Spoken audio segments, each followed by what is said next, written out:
A nation cannot defend itself without an army.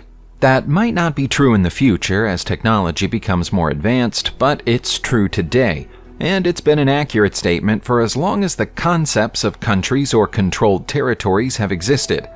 That means military history is long and complicated, and traces of it can be found all over the world. Join us for a video tour of fascinating ancient military discoveries. Thousands of years ago, Thonis Heraklion was one of the most important Egyptian city ports on the Mediterranean. One day, the city was struck by an almighty earthquake and sank into the sea. Many historians believe that the tale of this disaster might have inspired the myth of Atlantis. Thonis Heraklion was finally rediscovered beneath the waves at the start of the 21st century, and remarkable discoveries have been made there every year since. In July 2021, marine archaeologists located the wreck of what's thought to be an ancient military vessel. The ship was likely moored up next to the Temple of Amun when the disaster struck 2,200 years ago and would have had no chance of escape. It's an enormous ship, measuring almost 100 feet long with a flat bottom and a wide sail, displaying typical features of ancient Egyptian shipbuilding. The vessel appears to have been heavily laden with cargo at the time of its sinking, including some brightly colored amphorae that can be seen in these images. The presence of so much non-military cargo gave historians a moment's pause for thought about whether this might actually be a trade ship, but we'll take their words for it that it was built for military purposes. We generally think of chemical weapons as a hazard of modern warfare and an atrocity, which is why they're banned by all civilized nations. They're certainly atrocious, but they're not modern. In fact, a group of Roman soldiers met their doom thanks to what might have been the world's first chemical weapons attack 1,700 years ago at Dura Europa's fortress in Syria. The 20 soldiers were stationed in a bunker-like tunnel, 40 feet wide and 6 feet high. The bunker became their tomb. Persian soldiers discovered their location and used bellows to pump it full of a compound of bitumen and sulfur. The gas would have rendered the soldiers unconscious almost immediately, and death would follow in swift order. The evidence at the scene suggests that the poison gas was made by starting a fire and adding sulfur and bitumen to it. It was a clever process considering the limitations of the time, but the presence of the remains of a lone Persian soldier close to the bunker seems to confirm that the gas was as dangerous to the people who created it as it was to the people it was directed at. Shlomi Katzin is an Israeli scuba diver, but in September 2021, he accidentally became a marine archaeologist. Shlomi dived into the sea near Haifa in Israel in the hope of spotting a few tropical fish, but something far larger caught his eye. He dragged his mysterious find back to the surface, which wasn't easy given its size and weight, and was shocked to see that he'd found an ancient-looking sword. Professional archaeologists quickly identified Shlomi's lucky find. This sword is about 900 years old and once belonged to a Crusader knight. To be more specific, it probably belonged to a Crusader knight who was stationed at the Crusader citadel at Atlit, not far from Haifa. The sword looks bigger than it is because of the thick coating of mud, silt, and marine life that it's acquired during its many centuries underwater. But even if all that were to be cleaned off, it would still be 5 feet long. Between that and the fact that the blade is made of iron, it's a wonder that anybody was able to lift it at all. The sword is thought to be fully intact underneath the crusty shell and is currently in the hands of professionals for restoration. You'll find our next military artifact in the collection of the Met Museum in New York City, USA. But even they don't know everything they'd like to know about it. The object is a crossbow winder, and a particularly ornate one at that. To give it its proper name, it's a Kranken. The experts at the museum believe it was probably made somewhere around the year 1727. The initials CLR are engraved onto the device as a monogram with a crown. That indicates that its owner was noble, perhaps even someone with royal connections, but their identity has never been confirmed. Based on the design and the materials that the Kraniken is made from, it's almost certainly German, and probably comes from somewhere near Nuremberg. Most of the crossbow winder is made from steel, but there are parts made from gold, copper alloy, leather, and even bullhorns. The bullhorn wasn't a necessary part of the build, so it's either there for decorative reasons or represents a symbolic connection with its owner. If we could track down the mysterious CLR, we might solve the final few puzzles posed by this artifact. Rome in Italy is one of the world's most ancient cities, but it's still growing. In 2016, the city's authorities decided a new metro line was required to deal with the increasing transportation needs of the population. So construction workers started digging into the ground at Amba Aradam in preparation for building a new station. In May 2016, that construction work came to a crashing halt when the workers broke into an ancient military barracks. Professional archaeologists came to the scene in a hurry and set about the task of identifying the age and origin of these stunning mosaic-floored structures. It didn't take them long. We now know that this barracks belongs to the 2nd century, when Hadrian was the Holy Roman Emperor. In fact, the barracks would have housed Hadrian's Praetorian Guard. The soldiers had 39 rooms to share between them, all of which were connected by a 350-foot-long hallway. The barracks cover a ground area of almost 10,000 square feet. This remarkable discovery forced a change to the design of the new metro station, which now incorporates the former barracks and offers commuters a glimpse at Rome's distant past while they're waiting for their connection. You don't always have to dig into the ground to make incredible archaeological discoveries. Sometimes you can find them by looking up above your head instead. What we mean by that is it might be time to check out what's in your attic.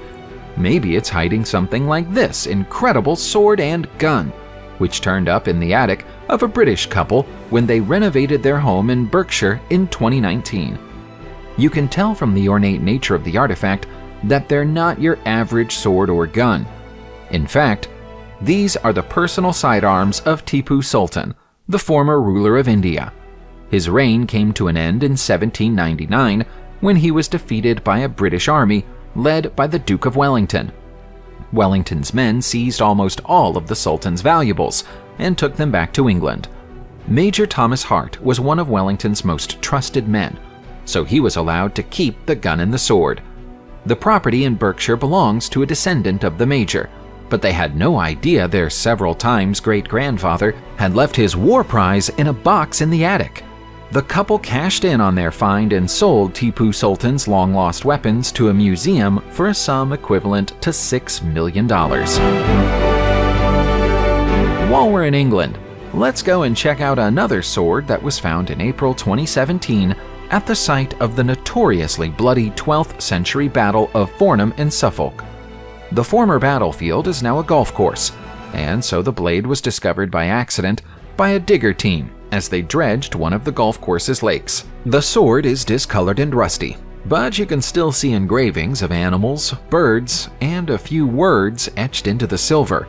Based on where the sword was found, it likely belonged to one of the Earl of Leicester's mercenaries. The Earl tried to rise up against King Henry II and overthrow him in 1173, but Henry's forces won the battle by pushing the mercenaries back into marshland and then slaughtering them when they got stuck there. If that was the fate of the owner of this sword, the blessing he'd had engraved onto it did him no good. It says, "Be thou blessed" on one side, with "In the name of the Lord" written on the other. The British Museum has since taken ownership of the sword, with a finder's fee paid to the digger operators and the owners of the golf course. Not every ancient sword is discovered in as sorry a state as the one from the Battle of Fornham. The best evidence for that is a stunning 2,500-year-old sword that was discovered in China in 1965. Despite its incredible age, the weapon was still clean, shiny, and sharp enough to be dangerous when it was found. It's now known as the Sword of Gujian, named for the inscription on its blade and also the place it was found among a collection of 50 tombs in Hubei, China. More than 2,000 artifacts were found when archaeologists worked their way through the tombs, but all of the others pale in comparison to the magnificent bronze sword. How the sword managed to stay so sharp is unknown. It was kept in a wooden box inside the damp tombs, and the box wasn't airtight. The impeccable quality of the craftsmanship may have helped. The quality isn't surprising when you consider the fact that the blade might have a royal connection. Its inscription reads, "This sword belongs to Gujin, the king of Yue State." Historians aren't sure whether that means the sword literally belonged to the king, or whether it was a common dedication etched on the blades of the king's soldiers. A museum exhibition like no other went on display to the public in Chester in England in July 2019. It's the complete remains of an Iron Age warrior and all of his personal possessions. The discovery, which happened during the creation of a new housing estate in North Bursted in 2008, has been hailed as the most complete discovery of its kind in British history. Archaeologists believe that the grave belonged to a high-ranking warrior who was buried roughly 2,100 years ago. He might even have fought against a Roman emperor. The warrior's skeleton is exceptionally well preserved, which has enabled scientists to confirm that he would have had a very muscular physique. His right arm, in particular, was incredibly powerful and was probably developed through many years of battle exercise. When he died, he was buried with a spectacular range of grave goods, including a helmet decorated with bronze latticework, a headdress, enormous pots of wine and grain, and a bent sword. The sword was deliberately heated up and bent as a symbolic way of ensuring that it died with its owner. Such a tribute was normally reserved only for nobles and kings. Archaeologists don't think that this man was either. Instead, he was a respected warrior and was either an Englishman who helped the Gauls fight Julius Caesar or a Frenchman who fled to England after fighting the Romans. It wasn't an easy task to sink a ship in the centuries before the invention of the cannon, but ancient armies found ways and means of doing so. For the Romans, it was an idea stolen from their enemies in Carthage. In September 2021, marine archaeologists located a collection of large bronze battering rams at the bottom of the sea close to the island of Sicily. They believe that the offensive weapons are relics of the Battle of the Agates in the year 241 BCE. This legendary battle proved to be decisive in the First Punic War and is widely considered to be the largest naval battle of antiquity. The battering rams were found among a cluster of other era-appropriate items on the seabed, including bronze helmets that still contain their cheek pads, Roman and Hellenistic coins, and lead sling bullets. 25 battering rams have been found in the region since the beginning of 2021, which gives us a sense of the scale of the conflict. It also gives us a sense of the bravery of these sailors.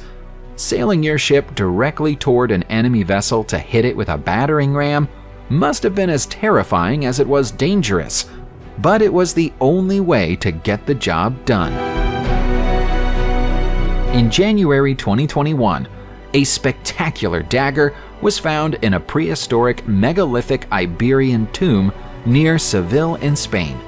Archaeologists say the weapon is an incredible 5,000 years old and is made from crystal. That's remarkable, not just for the effort and time that must have gone into making it, but also because there was no crystal in Spain 5,000 years ago. The material must have come from elsewhere, and so the dagger must have been made for someone of immense wealth and power. The same tomb that yielded this discovery also gave up 4 blades, a core for making weapons, and 10 arrowheads. All of them are made of rock crystal.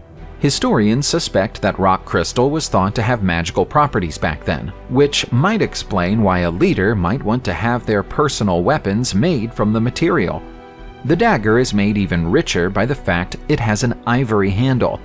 Ivory isn't a local material either, so that too must have come from a long way away. Whoever owned these artifacts obviously wanted to make a statement. but sadly there was no identifying material in the tomb. We may never know who they were. The discovery of an 18th century Asian sword on a Welsh riverbed in May 2017 created a mystery, and the mystery is yet to be solved.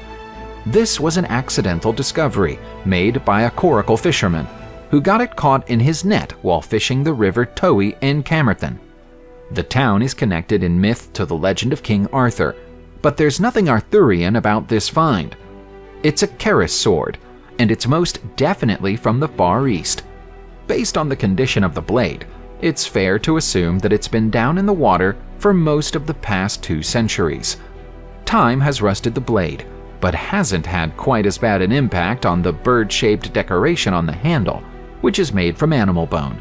Carmarthen is best known today for its castle, which makes the town popular with tourists. If you were to go back in time to the 18th century, though, you'd find that it was a busy port town welcoming visitors from all over the world. That means the discovery of the blade isn't quite as unlikely as it might have seemed at first. If its owner dropped it in the river accidentally during a trade visit, they must have been very annoyed when they realized they'd lost it. Subscribe to the channel, turn on the notification bell, and enjoy watching new videos on my channel. Thanks for watching, and see you soon!